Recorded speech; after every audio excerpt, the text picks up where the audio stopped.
இந்த பெருவிழாவில் இந்த நவமணிகளாம் கவிமணிகளோடு சதங்கை கட்டி கொண்டு தமிழ் மகள் ஆடப்போகிறாள். தமிழ் மகள் ஆடப்போகிறாள். அந்த சதங்கைக்குள்ளே பரல் ஏதேனும் தேவைப்பட்டால் எடுத்து வழங்குவதற்கு இதயத்தை அப்துல் காதர் தர தயாராய் இருக்கிறார். இவர்கள் நாக்கு நாட்டியம் காண வருகை தந்த பெருமக்களே, இன்று ஒரு திருநாள். அமெரிக்க மக்களுக்கு பெருநாள். அதன் விடுதலை திருநாள்.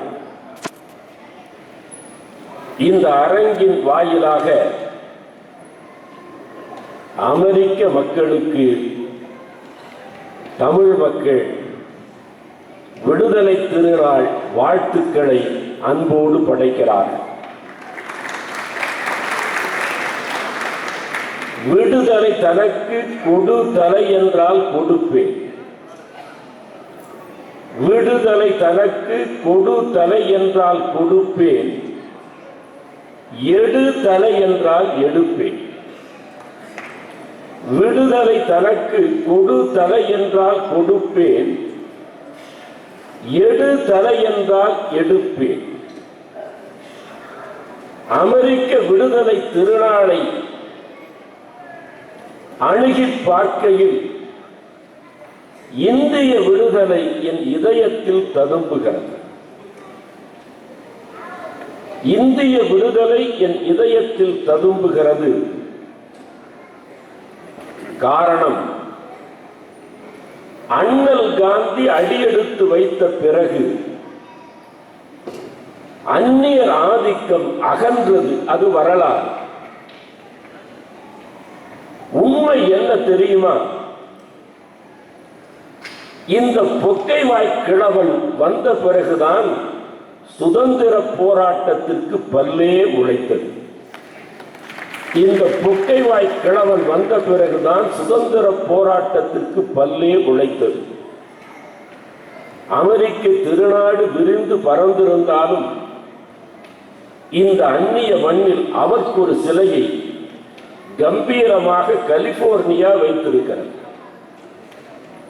கம்பீரமாக கலிபோர்னியா வைத்திருக்கிறது. அந்த சிலையை காண்கையில் ஒன்று உள்ளத்தில் தோன்றியது. உட்கார்ந்த நிலையிலேயே மகாத்மாவுக்கு சிலை வைத்திருக்கலாம். ஆனால் நின்ற நிலையில், ஓர் அடி எடுத்து வைத்த நிலையில் அண்ணல் காந்தி அவர்களுக்கு சிலை.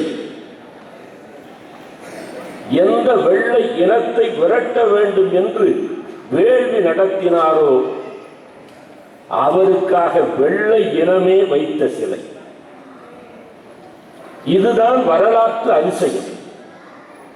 வெள்ளை ஏகாதிபத்தியத்தை எதிர்த்த இந்த விந்தை மனிதருக்கு வெள்ளை ஏகாதிபத்தியமே சிலை வைத்திருக்கிறது. சிலை வைத்ததற்கு காரணத்தை அங்கே ஒரு அறிக்கையால் சொல்கிறார். உலகத்தில் எத்தனையோ தலைவர்கள் உண்டு. அதுவும் எங்கள் தேசத்து தலைவர்களை இணைக்கையில் நீங்கள் குரத்திகள் கடைவீதிகளுக்கு வந்தால் பாருங்கள்.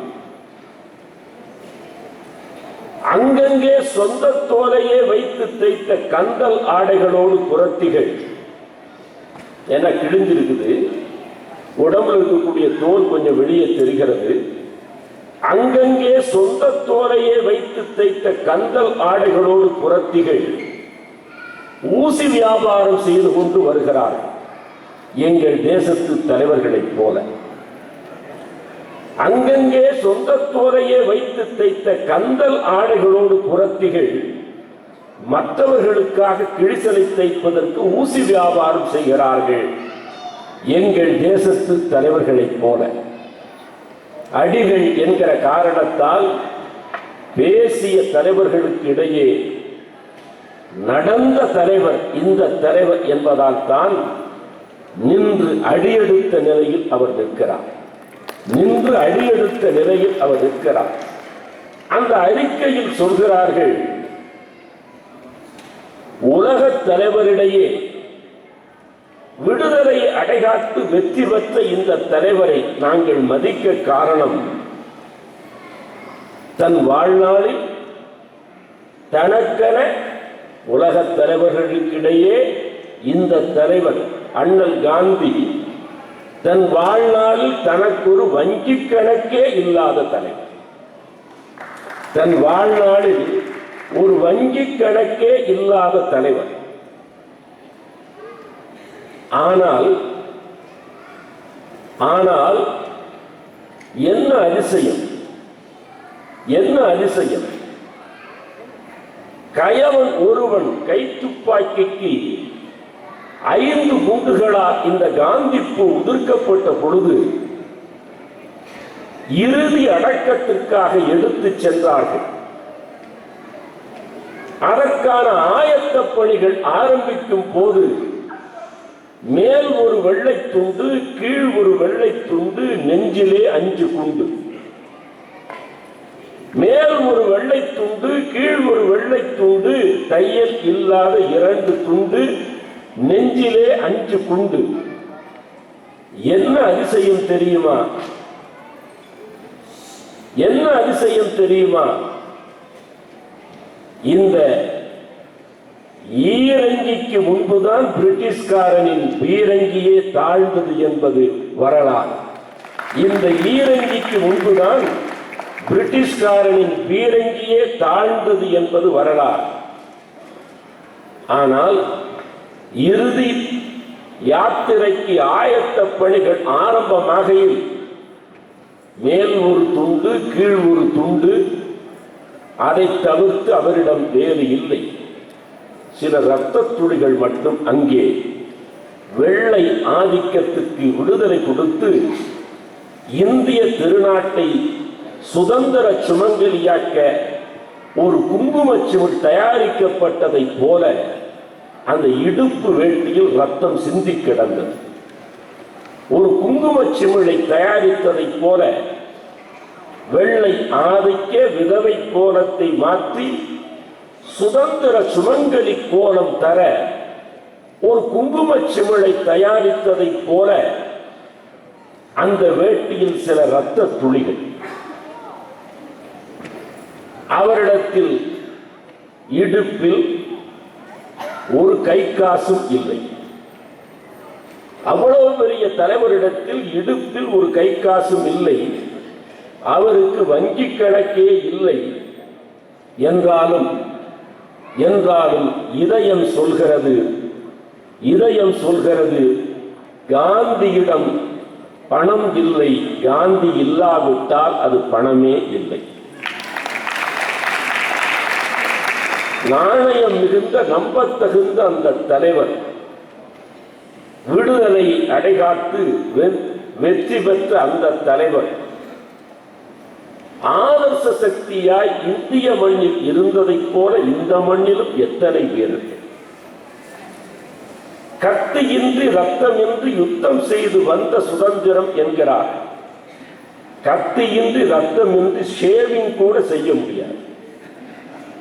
கத்தியின்றி ரத்தமின்றி யுத்தம் ஒன்று செய்து சுதந்திரம் வாங்கியதாய் சொல்கிறார்கள். கத்தியின்றி ரத்தமின்றி ஷேவிங் கூட செய்ய முடியாது. சுதந்திரமா பெற முடியும், சுதந்திரமா பெற முடியும். விடுதலை திருநாள் என்ற காரணத்தால் இதனை சொல்கிறேன். இந்த பூமியில் இப்பொழுது விடுதலை என்கிற மந்திரத்தை உச்சரிக்க தகுதி படைத்த உதடுகள் ஈழத் திருநாட்டில் தான் இருக்கின்றன. வங்கக் கடல் அலையிலே இருந்து கொஞ்சம் தண்ணீரை எடுத்து கரையிலே தேக்கினால் வங்கக்கடல் அலையிலே இருந்து தண்ணீரை எடுத்து கரையிலே தேக்கினால் உப்பு விளைத்தால் குங்குமம்தான் விளையும். எத்தனை தமிழ் பெண்கள் கொன்றொழிக்கப்பட்டு அந்த கவரி மான்கள் மீன்களுக்கு இரையாகி அந்த தண்ணீரில் குங்குமம் கரைந்து போயிருக்கிற காரணத்தால் உப்பு கடல் அலை அதிலே ஒரு குவளை அள்ளி தண்ணீரை தரையிலே தேக்கினால் உப்பு விளைத்தால் குங்குமம் தான் விளையுது. சிப்பி திறந்தால் குட்டி மணியின் விழிகள் எட்டி பார்த்து. ஈழ வரலாற்றில் 2 பெரும் விடுதலை வீரர்கள் குட்டிமணி, தங்கத்துறை. விடுதலையை உச்சரிக்க இந்த உலக பரப்பில் உதடுகளுக்கு தகுதி இருக்கிறது என்று சொன்னால் ஈழ திருநாட்டுக்கே இருக்கிறது. ஈழ திருநாட்டுக்கே இருக்கிறது. தமிழா, இந்த திகதி உனக்கென்ன தகுதி? தமிழா, இந்த திகதி உனக்கென்ன தகுதி? அனைத்துலக அகதி நீதான். தமிழா, இந்த திகதி உனக்கென்ன தகுதி? அனைத்துல அகதி நீதான். ஆனால் கவிஞன் நான் சொல்கிறேன், கவிஞன் நான் சொல்லுகிறேன், தமிழனுக்கென்று ஒரு சுதந்திர கொடி பறக்குமேயானால் அது வேர் பிடிக்கும் மண் ஈழம் மட்டும்தான். இந்த பூகோளம் எனக்கென்ன வருத்தம் என்றால், எனக்கென்ன வருத்தம் என்றால், ஈழத்தில் தமிழ் பேச இனிமேல் மிஞ்சுவது அம்மா எனும் மாடும் அக்கா எனும் கிளியும் தான். ஈழத்தில் தமிழ் பேச இனிமேல் மிஞ்சுவது அம்மா எனும் மாடும் அக்கா எனும் கிளியும் தான். ஒருவேளை அதற்கு கூட இறுதி வருமோ? அண்மையில் சிங்கள வெட்டியான் செப்பிய சில வரிகளை இணையத்தில் படித்து என்னால் தூங்க முடியவில்லை. அவனோ சிங்கள வெட்டியான் 2009 இன அழிப்பு போரில் என்ன நிகழ்ந்தது என்பதை சிங்கள வெட்டியான் செப்புகிறான். குடிக்க குடிக்க மது வாங்கி கொடுத்து தமிழர் பிணங்களை புதைக்க சொன்னார். எடுத்து புதைப்பதற்கு ஆளில்லாத நாதியற்ற இனமா இந்த இனம்? எடுத்து புதைப்பதற்கு ஆளில்லாத நாதியற்ற இனமா இந்த இனம்? சிங்கள வெட்டியான் சொல்கிறான், எடுத்து புதைக்கும் பணியில் எங்களுக்கு மது கொடுத்து ஆயிரக்கணக்கில் தமிழர் பிணங்களை புதைக்க சொன்னார்கள். ஒரு பெண்ணின் உடலை புரட்டி போட்டேன். 9 மாத கர்ப்பிணி. புரட்டிய வேகத்தில் அது பிணம் என்றுதான் புதைக்க போனேன். புரட்டிய வேகத்தில் குழந்தை பிறந்தது. குழந்தை பிறந்தது. தொப்புள் கொடியோடு வெளியே வந்தது. தாய் இறந்து விட்டாள். தாய் இறந்து விட்டாள்.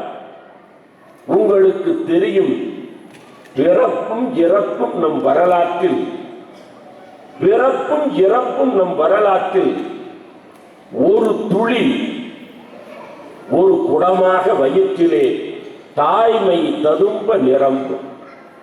ஒரு துளி வயிற்றில் குடமாகும். பிறகு வாழ்க்கை முடிகையில் இறுதி கடன் தீர்க்க குடம் ஒன்று உடைய கண்களில் கண்ணீர் துளிகள் சிதறும். அதுதான் இந்த வாழ்க்கை. ஒரு துளியில் ஒரு குடம் உருவாகும். அது பிறப்பு. இறப்பிலே ஒரு குடம் உடைய துளிகள் கண்களில் இருந்து சிதறும். இதுதான் வாழ்க்கை. ஆனால் அப்பொழுதுதான் பிறந்த அந்த குழந்தை இறந்த தாய்க்கு ஈவக்குடமாக பனிக்குடம் உடைக்கப்பட்ட பாதகம் உள்ள பூமி அந்த பூமி.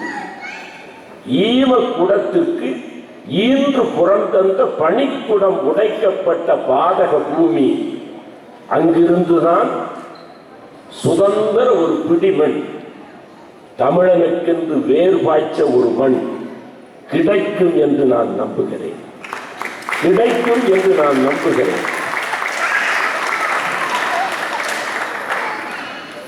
தலைவன் உயிரோடு இருக்கிறானா இல்லையா என்று தரணி முழுதும் கேட்கிறார். தலைவன் உயிரோடு இருக்கிறானா இல்லை என்று தரணி முழுவதும் கேட்கிறார்கள். நான் சொல்லுகிறேன், போராளிகளுக்கு சாவு என்பதே இல்லை. போராளிகளுக்கு சாவு என்பதே இல்லை. இந்த போர்க்குணத்தை மையப்படுத்தித்தான் ஆத்தெழுநி என்ற தலைப்பில் அழகாய் ஒரு கவியரங்கு. ஆத்தெழுநி என்ற தலைப்பில் அழகாய் ஒரு கவியரங்கம். நம் புரட்சி பாவேந்தர் புதுவை கடற்கரையில் ஒரு நாள் நிற்கிறார். புதுச்சேரியில் நிற்பது எவ்வளவு கடினம் தெரியுமா? அது தமிழர்களின் தீர்த்த யாத்திரை திருத்தலம். புதுச்சேரியில் நிற்பது எவ்வளவு கடினம் தெரியுமா? அது புதுச்சேரி இல்லை, மதுச்சேரி. எனவே அங்கே நிற்பதே கடினம். நம் கவிஞர் கடற்கரையில் நிற்கிறார். ஒரு முழு வெண்ணிலவு கிளம்பி அலைகள் ஆர்ப்பரித்து நிலவை கால்பந்தன உதைக்க ஒரு தென்னை மரம் அளவுக்கு உயர்ந்து அலைகள் விம்மி ஆர்ப்பரிக்கின்றன, எழுகின்றன. அதோ அந்த நிலவை எட்டி கால்பந்தன உதைப்போம் என்று அலைகள் துள்ளி ஆர்ப்பரித்து எழுகின்றன. பக்கத்தில் பார்க்கிறார் பாவேந்தர். தமிழ் மண் எந்த சரணமும் இன்றி மிதிவட்ட காலடி சுவடுகளோடு அமைதியாய் இருக்கிறது, மௌனமாய் இருக்கிறது. கடலும் அதன் அலையும் கரையும் அருகருகே இருந்தாலும்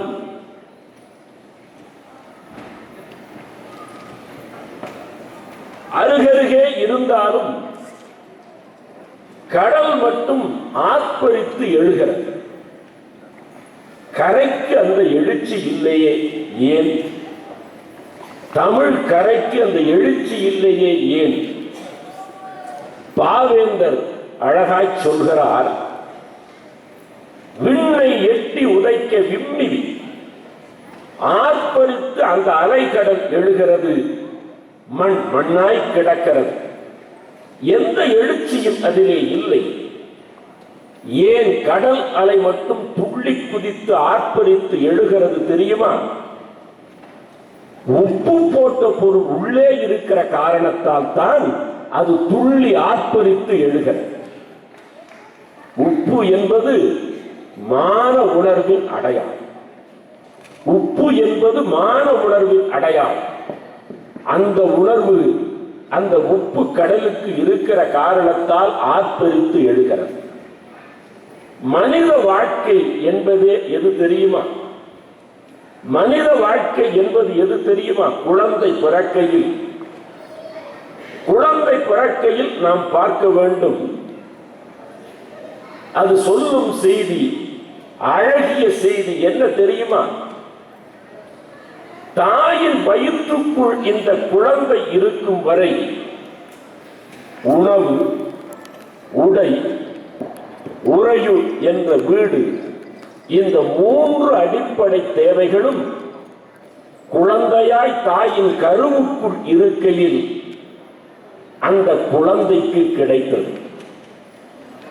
அந்த குழந்தைக்கு கிடைத்தது தொப்புள் வழியாக, தொப்புள் கொடி வழியாக தன் முதல் உணவை அந்த குழந்தை உண்டது.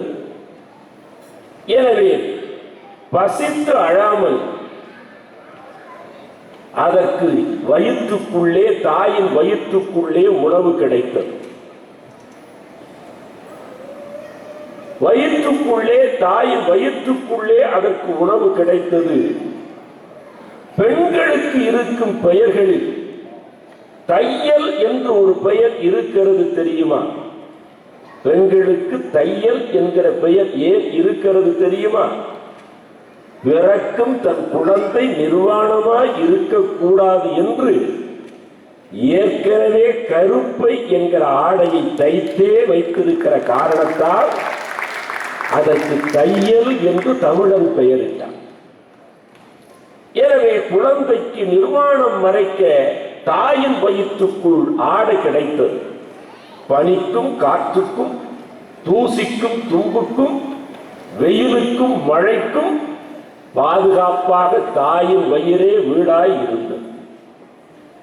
அடிப்படை தேவைகள் இந்த மூன்றும் வயிற்றுக்குள்ளே இருந்தன. வயிற்றை விட்டு வெளியே இந்த உலகத்தில் அடியெடுத்து வைத்தால் இந்த மூன்றுக்கு உத்தரவாதம் இருக்கிறதா? இந்த மூன்றுக்கு உத்தரவாதம் இருக்கிறதா? இந்த நாட்டில், நம் சொந்த நாட்டில் ஒரு சுவரொட்டியாய் பிறந்திருந்தாலாவது கஞ்சி நிச்சயம். இந்த நாட்டில், நம் சொந்த நாட்டில் ஒரு சுவரொட்டியாய் பிறந்திருந்தாலாவது கஞ்சி நிச்சயம். ஒரு அரசியல் கட்சி கொடிக்கம்பமாய் பிறந்திருந்தாலாவது இருந்த இடத்திலேயே ஒட்டுமுழ துணிக்கு வாய்ப்பு இருக்கிறது. வீடு அது ஒரு கனவு, வீடு அது கனவு. நிலவே வேகமாக வேகத்திற்குள் மறைந்து போ. நடைபாதையிலும் இங்கே குடும்பம் நடக்கிறது. நிலவே வேகமாக மேகத்துக்குள் மறைந்து போ, இருட்டை கொண்டு வந்து தா. நடைபாதையிலும் குடும்பம் நடக்கிறது. குளிரில், எலும்பு நடுங்கும் குளிரில் இழுத்து போற்றிக் கொள்வதற்கு இமைகளை தவிர வேறு ஏதும் இல்லாத ஏழைகள், இழுத்து போற்றிக் கொள்வதற்கு இமைகளை தவிர வேறு ஏதும் இல்லாத ஏழைகள். அந்த ஏழை வீட்டு கதவெல்லாம் இருக்கையிலே ஆடையாகும், இறந்து விட்டால் பாடையாகும். ஏன்னா உள்ள போட்டுக் கொள்வதற்கு சரிவர உடை இல்லை என்கிற காரணத்தால் ஏழை வீட்டு கதவெல்லாம் இருக்கையிலே ஆடையாகும், இறந்து விட்டால் அதுவே பாடையாகும். இந்த வறுமை வெளியே இந்த மூன்றுக்கும் எந்த உத்தரவாதமும் இல்லை என்ற காரணத்தால் குழந்தை வந்தவுடன் என்ன செய்கிறது தெரியுமா? அதன் கை மூடி கிடக்கிறது. அது தொப்புள் கொடி வெளியே வந்து கிடக்கிறது.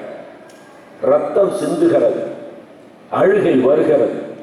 இப்பொழுது பாருங்கள், அந்த குழந்தை எதன் வடிவம் என்பதை பாருங்கள்.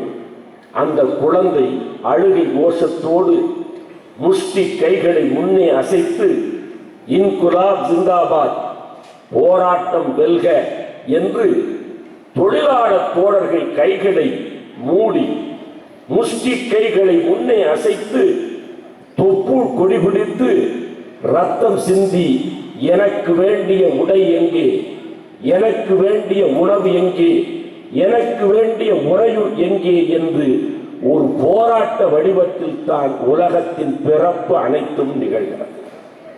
போராடாமல் வாழ்க்கை இல்லை. ஏறிடாமல், ஏர் நிலத்தை கீறிடாமல் நிலம் சோரிடாது. ஏறிடாமல், ஏர் நிலத்தை கீறிடாமல் நிலம் சோரிடாது. போராட்டம் இல்லாமல் வாழ்க்கை இல்லை. போராட்டம் இல்லாமல் வாழ்க்கை இல்லை. போர் இல்லாமல் விடுதலை இல்லை. போர் இல்லாமல் விடுதலை இல்லை. அடிமை தமிழனாய் 1000 ஆண்டுகள் வாழ்வதை விட சுதந்திர தமிழனாய் ஒரு நொடி வாழ்ந்தாலே போதும். சுதந்திர தமிழனாய் ஒரு நொடி வாழ்ந்தாலே போதும். எங்கள் இனம் அழிக்கையில், எங்கள் இனம் அழிக்கையில் அந்த மண்ணில் உடவை கட்டிய புலிகள் இருந்தார்கள். எங்கள் மண்ணில் வேட்டி கட்டிய அலிகள் இருந்தார்கள். அந்த மண்ணில் புடவை கட்டிய புலிகள் இருந்தார்கள், எங்கள் மண்ணில் வேட்டி கட்டிய அலிகள் இருந்தார்கள். வேடிக்கை பார்க்கத்தான் முடிந்தது, வேடிக்கை பார்க்கத்தான் முடிந்தது. இந்த துயரம் ஓங்க வேண்டும் என சொன்னால் உயிரின் அடையாளம் ஆர்ப்பரிக்கும் போர்க்குணம். அடிமை தலையை அடித்து நொறுக்கி ஒரு சுதந்திர இனம் வர வேண்டும் என்று சொன்னால், சுதந்திர இனம் வர வேண்டும் என்று சொன்னால் தமிழன் எத்திசையிலும் வெல்ல வேண்டும். அமெரிக்காவை பார்க்கையில் எனக்கு மகிழ்ச்சியாய் இருக்கிறது. எங்கள் தமிழகம் கூட இப்பொழுது ஆர்கே நகர் தொகுதி மாதிரி மகிழ்ச்சியாய்த்தான் இருக்கிறது. ஆனால் தமிழ்தான் டிராபிக் ராமசாமி மாதிரி தெருவில் நிற்கிறது. இதற்கு மேல் வேண்டியதில்லை என்று கருதுகிறேன். இதோ பாடுவதற்கு சிந்தனை பந்தி வைத்து இந்த செந்தமிழ் குயில்கள் பாட வருகின்றன.